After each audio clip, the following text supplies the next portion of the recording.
বাংলায় ভরাডুবি 26-এর যুদ্ধ জিততে নতুন টিম নিয়ে ঝাঁপাতে চাইছে বঙ্গ বিজেপি। সংগঠনে তাই বড়সড় রদবদলের পথে পদ্ম শিবির। দেখুন,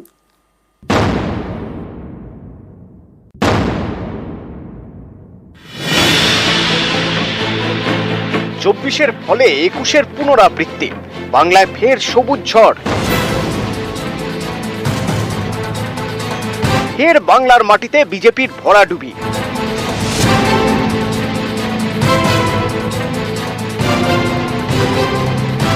এর থেকে শিক্ষা নিয়ে 26-এর লক্ষ্যে এখন থেকে ঝাঁপাতে চাইছে বঙ্গ বিজেপি। 26-এর লক্ষ্যে বঙ্গ বিজেপির নতুন টিম। সংগঠনে ব্যাপক রদবদলের পথে পদ্ম শিবির।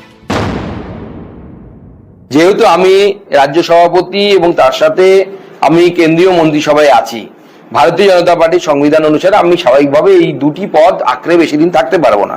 তো স্বাভাবিকভাবে নতুন সভাপতি খোঁজা হবে। হয়তো জেনারেলি দেখা যায় যে আমরা উপর থেকে শুরু করে নিচে গিয়ে শেষ। 24-এ ফের বাংলার মাটিতে পদ্ম চাষে ব্যর্থ হয়েছে বিজেপি। হারের কারণ খুঁজে বের করতে বেশ কয়েকটি বৈঠকে বসে দল। সেখানে উঠে আসে একাধিক কারণ, যেমন নেতাদের মধ্যে সমন্বয়ের অভাব, অনেক পুরনো নেতাকর্মীকে ভোটের কাজে যুক্ত করা হয়নি, বুথ স্তরে নড়বড়ে সংগঠন, বুথ স্তর থেকে ভুল রিপোর্ট। এভাবে চললে 26-এও ভুগতে হবে বলে মনে করছেন বিজেপির নেতারা। তাই তারা চাইছেন সংগঠনে ঝাঁকুনি দিতে রাজ্য থেকে জেলা, জেলা থেকে মণ্ডল এবং মণ্ডল থেকে বুথ স্তর পর্যন্ত ঢেলে সাজানোর পথে পদ্ম শিবির। পুজোর আগেই বদল করা হতে পারে 15 জন জেলা সভাপতিকে, 300-রও বেশি মণ্ডল সভাপতি বদল করা হতে পারে। সিংহভাগ বুথ কমিটিও ঢেলে সাজানোর পথে পদ্ম। দেখুন, এই বিষয়ে পরবর্তী সময়ে ভাবা হবে, সবাইকে কাজে লাগানো হবে। অর্থাৎ যারা নতুন জিতেছেন তাদেরকেও কাজে লাগানো হবে, যারা পুরনো আমাদের অনেকদিন ধরে পার্টিতে ছিলেন, কোনো কারণে এবার হয়তো রাজনৈতিক কারণে তাদের ভোটের ফলাফলটা অন্যরকম হয়ে গেছে, তাদেরকেও কাজে লাগানোর ব্যবস্থা হবে। 2019-এর লোকসভা ভোটে 18টি আসন পায় বিজেপি, এবার সেটা কমে 12। যেখানে যেখানে আসন হাতছাড়া হয়েছে এবং যেখানে আশানুরূপ ফল হয়নি সেখানে আগে রদবদল করা হতে পারে। হাওড়া, হুগলি, দক্ষিণ 24 পরগনা, পশ্চিম মেদিনীপুর, ঝাড়গ্রাম, বাঁকুড়া, বর্ধমান একাধিক জেলা সভাপতি বদল করা হবে বলে খবর। নতুন টিমকে নিয়েই 26-এর ভোট যুদ্ধে নামতে চাইছে বঙ্গ বিজেপি। ভেঙ্কটেশ্বর লাহিড়ী, নিউজ 18 বাংলা। থেকে রাজু ঝাঁকুন, পরপর সোনার দোকানে লুট, তোলাবাজি, হুমকি, শুট আউট। জেলে বসেই বাংলায় অপারেশন বিহারের গ্যাংস্টারের। পড়শি রাজ্য থেকে ট্রানজিট রিমান্ডে আনা হয় বাংলায়। এবার একদিনের জেল হেফাজত সুবোধ সিং এর। বিহারের জুয়েল থিপ বাংলার জেলে।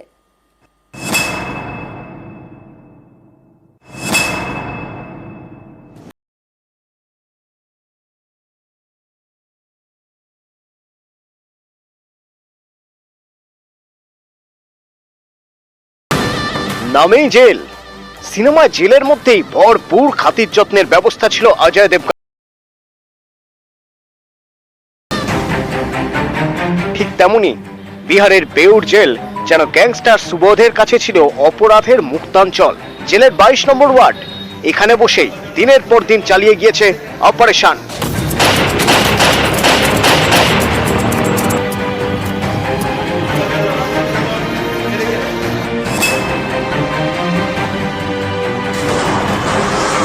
সোনার দোকানে ডাকাতি থেকে দেশের নানা প্রান্তে ব্যবসায়ীদের ফোন করে হুমকি, শুট আউট, বাদ যায়নি কিছুই।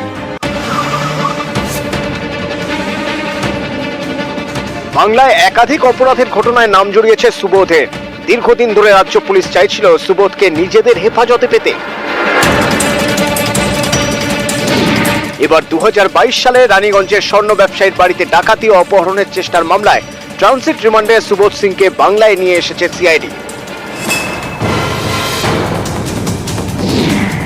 একসময় নিজের শার্পশুটার ছিল সুবোধ। ধীরে ধীরে নিজের গ্যাং গড়ে তোলে। বিহারে অপরাধের সাম্রাজ্য কায়েম করে হাত বাড়ায় ভিন রাজ্যে। ভিন রাজ্যের স্থানীয় দুষ্কৃতীরা খবর দিত, অপারেশনে নামতো সুবোধের গ্যাং। বিহার ছাড়াও সুবোধের গ্যাং বিশেষভাবে সক্রিয় ছিল পশ্চিমবঙ্গ, ঝাড়খণ্ড, উত্তরপ্রদেশ সহ নানা রাজ্যে। অভিযোগ, এই সব রাজ্যে সোনার দোকানে ডাকাতির বেশিরভাগেরই মাস্টার মাইন্ড বিহারের এই মাফিয়া। এর জন্য অপরাধ জগতের অনেকেই একে জুয়েল থিপ বলে ডাকে। গত কয়েক বছরে একের পর এক অপরাধ, 2018 থেকে বিহারের বেউর জেলবন্দি সুবোধ সিং, কিন্তু জেলে ভরেও লাভ হয়নি। অভিযোগ, জেলে বসেই অপরাধের নেটওয়ার্ক চালাতো সুবোধ সিং।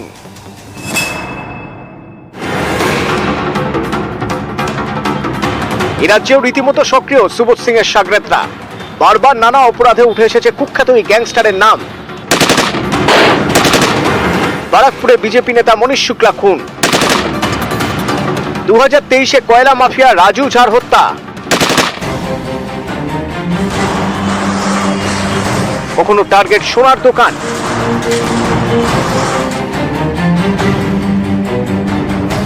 কখনো সোজাসুজি ব্যবসায়ীকে ভয় দেখিয়ে তোলাবাজি। বারবারই সুবোধ গ্যাংয়ের নাম জড়িয়েছে। এ মাসেই রানীগঞ্জে একটি সোনার দোকান লুট হয়। ডাকাত দল পালানোর সময় পুলিশের সঙ্গে চলে গুলির লড়াই।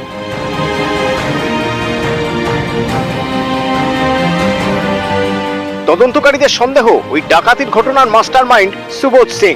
এর কয়েকদিনের মাথায় বেলঘড়িয়ার রথতলায় অজয় মণ্ডল নামে এক ব্যবসায়ীর গাড়ি লক্ষ্য করে গুলি চলে।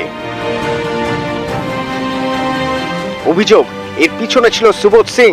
এখানেই শেষ নয়, পরে সেই ব্যবসায়ীকে বিহারের জেলে বসেই হুমকি ফোন। आता गोली करने का क्या काम था? एक दो करके आपको डराना है, हमको एक दो करके छोड़ देता। शोरूम में आता तो 50 गोली मारता, तो 7-8 चला। এরপর ব্যারাকপুরের এক ব্যবসায়ীকে হুমকি ফোনের পিছনেও বিহারের গ্যাংস্টার সুবোধ সিং। সেই সুবোধ সিংকে এদিন আদালতে তুললে একদিনের জেল হেফাজতের নির্দেশ দেন আসানসোল আদালতের বিচারক। নিউজ 18 বাংলা। হকার ইউনিয়নের নেতা, তিনি আবার অটো ইউনিয়নেরও প্রধান। হকার ইউনিয়নের নেতাই কি বেআইনি পার্কিং এরও মাথা? কার মদতে গড়িয়াহাটে একচ্ছত্র আধিপত্য দেবরাজ ঘোষের? প্রশ্ন উঠছে। শাসক নেতার অবশ্য দাবি তিনি অবৈধ পার্কিংয়ে যুক্ত নন, যদিও ব্যস্ততম গড়িয়াহাট মোড়ের ব্যানারে জলজল করছে দেবরাজেরই নাম। দেখুন।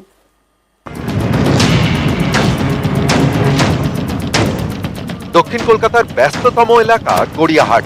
এখানে হকার নিয়ে তোলাবাজির অভিযোগ। নিউ মার্কেটের কিংবা গড়িয়াহাটের হকার, নতুন হকার বসাতে গেলে লক্ষ লক্ষ টাকা দিয়ে বসাতে হয়, এইটুকু বলতে পারি। এই গড়িয়াহাটেই বেআইনি পার্কিং এরও রমরমা। বন্ধ হয়ে যাওয়া সংস্থার স্লিপে টাকা আদায়। রবিবারও দেখা গিয়েছে অবাধে চলছে টাকা আদায়। কিন্তু কিসের জোরে এরা এতটা বেপরোয়া? এদের পিছনে কারা? দেখতে গেলে যেমন আমি হকার ইউনিয়নে আছি, তেমন গড়িয়াহাট বাজারের যে সবজি ভর্তি বা মাছের দোকান, সেই ইউনিয়নও তো আমার ইউনিয়ন। এখানেই শেষ নয়, গড়িয়াহাট উড়ালপুলের নিচে জলজল করছে একটি ফ্লেক্স। সেখানে লেখা Kolkata car parking contractual employees ইউনিয়নের ওয়ার্কিং প্রেসিডেন্ট দেবরাজ ঘোষ ওরফে মিম।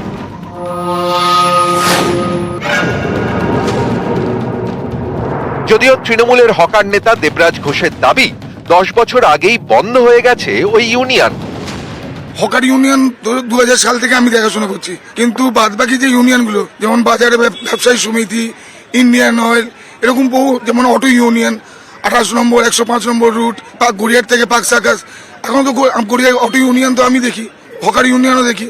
কিন্তু পার্কিং ইউনিয়নটা 2011 থেকে শুরু হয়েছিল, 14তে যে সদস্যরা করেছিল সেই সংগঠনটা বন্ধ হয়ে গেছিল। এখানেই অনেকের প্রশ্ন, 10 বছর আগে বন্ধ হয়ে যাওয়া ইউনিয়নের ব্যানার এখনো কেন সাঁটানো রয়েছে গড়িয়াহাট ব্রিজের গায়ে? শুধু তাই নয়, 10 বছর আগে ব্যস্ততম রাস্তার পাশে সাঁটানো ফ্লেক্স কিভাবে এখনো এতটা ঝকঝকে? কেউ দায়িত্ব নিয়ে নামায়নি, সেই জন্য নামেনি। কিন্তু আপনি যারা কাজ করছে তাদেরকে জিজ্ঞেস করুন, তারা কোনো ইউনিয়নের মধ্যে অন্তর্ভুক্ত নাকি। প্ল্যাকার্ড ওই ব্রিজের উপরে এমন জায়গায় লাগানো আছে যেটা হাতের নাগালের মধ্যে নেই। দরকার বলে আমি বলে দিচ্ছি আমাদের ওই হকার ইউনিয়নে কাউকে যাতে নামিয়ে দিতে প্ল্যাকার্ডটা। অভিযোগ, গড়িয়াহাট চত্বরে হকার থেকে পার্কিং, সবকিছুর পিছনেই একচ্ছত্র আধিপত্য দেবরাজ ঘোষের। যদিও তার দাবি, গড়িয়াহাট এলাকায় এখন বেআইনি পার্কিং এর সঙ্গে জড়িত বহিরাগতরা। সাধারণ এজেন্সি যে ওরা স্লিপ দিয়ে তুলছিল, এখন তো স্লিপ দিয়ে টাকা তোলা তো পুরোপুরি অবৈধ। যারা ওখানে কাজ করছে বা যে অ্যারেস্ট হয়েছে তারাই বলবে যে তারা আমাদের ইউনিয়নের কেউ সদস্য নয়। অবৈধ কাজ যারা করে হ্যাঁ, তারা কোনোদিন কোনো দলের হয় না। ম্যাক্সিমামটাই গড়িয়া, সোনারপুর, বারুইপুর এসব অঞ্চল থেকে এসে লুকিয়ে চুরিয়ে এই কাজগুলো করছে। হকার থেকে পার্কিং, একচ্ছত্র আধিপত্যের অভিযোগ। সেই দেবরাজি কিনা বলছেন বাইরের লোক এসে এখন গড়িয়াহাটে বেআইনি পার্কিং চালাচ্ছে। এতেই অনেকের মনে প্রশ্ন, তবে কি কাউকে আড়াল করা হচ্ছে? অনেকেই মনে করছেন যাদের মদতে গড়িয়াহাটে একচ্ছত্র আধিপত্য দেবরাজের, তাদের সন্ধান পেলেই কাটতে পারে গড়িয়াহাটের একাধিক সমস্যার জট। হকার থেকে বেআইনি পার্কিং। নিউজ 18 বাংলা। আর এবার আপনাদের দেখাবো নিউজ 18 বাংলার খবরের ছেড়ে নিউ টাউনের পাথরঘাটা গ্রাম পঞ্চায়েতের কদমপুকুর এলাকায় চারুলতা রিসোর্ট তৈরি হচ্ছিল পুকুর ভরাট করে। আর সেই পুকুর আজ পঞ্চায়েতের পক্ষ থেকে পুনরুদ্ধার করা হয়। দেখুন সেই ছবি। 22শে জুন নিউজ 18 বাংলায় এই খবর দেখানো হয়, যেখানে পুকুর ভরাট করে চারুলতার রিসোর্ট তৈরি হচ্ছিল এবং এই খবর নিউজ 18 বাংলায় সম্প্রচারের পরই তৎপর হয় প্রশাসন। আমরা পঞ্চায়েত দায়বদ্ধ ব্যবস্থা নেওয়ার জন্য, শুধু পঞ্চায়েত না, বিডিও সাহেবের কাছে খবরটা ছিল, বিডিও সাহেব বলেছে, বেলারো সাহেবের কাছে ছিল, বেলারো সাহেব বলেছে, ডিএম এর কাছে খবর ছিল, থানায় খবর ছিল। সবাই যখন জানাজানি হয়েছে, রাতের অন্ধকারে মাটির ভরাট করেছিল। আমরা তৎক্ষণিক ব্যবস্থা নিয়েছিলাম, তাদের লয়ারকে ডাক করেছিলাম, মালিককে ডাক করেছিলাম। মালিক এসে দায়িত্ব নিয়েছে 24 তারিখ পর্যন্ত। 24 তারিখের জায়গায় আজকে 30 তারিখ হয়েছে। আমরা অরিজিনাল এটা পুকুর ছিল, প্রমাণ পেয়েছি, দেখেছি। সেই অর্ডারে পঞ্চায়েতের যা রুলস আইন আছে যে জলাশয় থাকবে, পুকুরই থাকবে, কোনো পুকুর ভরাট হবে না, সেই নির্দেশ মতো আমরা আজকে আবার চাই যে পুনরায় পুকুরটাকে পুকুরি রূপে ফেরত দেওয়ার জন্য প্রস্তুতি নিয়েছি পঞ্চায়েত। আর এবার আপনাদের কলকাতার একটি স্কুলের ছবি দেখাবো, যেখানে হাতে গোনা শিক্ষক, পড়ুয়ার সংখ্যাও কম, তাও সবাই ঠিক মতো আবার আসে না, তাই মাঝে মধ্যেই স্কুল ছুটি। কলকাতার বাগমারিতে এ এক ছুটির স্কুল। দেখুন।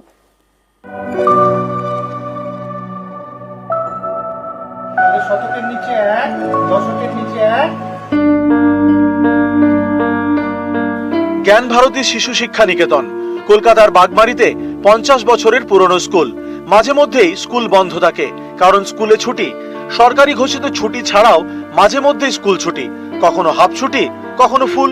এভাবেই চলছে সরকারি স্কুল। কোনো ছাত্রছাত্রী তো নেই, ওই 3টে থেকে 4টে ছাত্রছাত্রী, এরকমই আর কি ব্যাপারে। স্কুলে বন্ধও থাকে, আবার যখন প্রেসার পড়ে তখন আবার ডেলি আসে। কারখানার পাশে ছোট্ট স্কুল, 5টা ক্লাসের জন্য ছোট্ট একটা ঘর। লেখাপড়া হয় নার্সারি থেকে 4। খাতায় কলমে স্কুলে 6 জন পড়ুয়া, কিন্তু স্কুলে আসে 2 জন। সরকারি হিসেবে 4 জন শিক্ষক থাকলেও স্কুলে আসে মাত্র 3 জন। শিক্ষকদের অভিযোগ, স্কুলে খাবার জলের সমস্যা আছে। বর্ষায় স্কুল চত্বরে জল জমে যায়। প্রচন্ড গরমে পানীয় জলের অভাব, আবার বর্ষায় জলে থই থই, উপর দিয়েও জল পড়ে। কখনো শৌচাগার থাকে, কখনো বা সেটাও ব্যবহারের উপযুক্ত থাকে না। এরকম হাজারো সমস্যার মধ্যে দিয়ে চলছে এই স্কুল। একটা ঘরে স্কুল চলে, সেখানেও নানা সমস্যা। এসবের কারণে স্কুলে পড়ুয়ার সংখ্যা তলানিতে ঠেকেছে বলে দাবি শিক্ষকদের। বর্ষাকালে এত জল হয়, কোনো জল বেরোবার জায়গা নেই, যার জন্য বাচ্চা ক্রমশ কমে যাচ্ছে। অবশ্যই একটা ইনফ্রাস্ট্রাকচারের একটা বিশাল ঘাটতি আছে এই মুহূর্তে আমাদের স্কুলে। ক্লাসরুম থেকে বাথরুম সবই বেহাল। পড়ুয়ারাও ঠিক মতো স্কুলে আসে না, তাই মাঝে মধ্যেই স্কুল ছুটি থাকে, কখনো ছুটি হয়ে যায়। এই স্কুলে আসার পর তাদের যে পড়াশোনাটা হয় সেটাও নিয়মিত হয় না। আবার মিড ডে মিলও যে রোজ আসে এমনটাও নয়। সব মিলিয়ে মাঝে মধ্যেই ছাত্রছাত্রীদেরকে বাবা মারা পাঠাতে চান না, অঘোষিতভাবে ছুটির স্কুল হয়ে যায়। ক্যামেরায় শুভেন্দু চট্টোপাধ্যায়ের সঙ্গে উজ্জ্বল রায়, নিউজ 18 বাংলা, কলকাতা। পুরসভার ভাগার প্রায় 6 মাস বন্ধ, তাই আবর্জনা ফেলা হচ্ছে পার্কে, সেটাও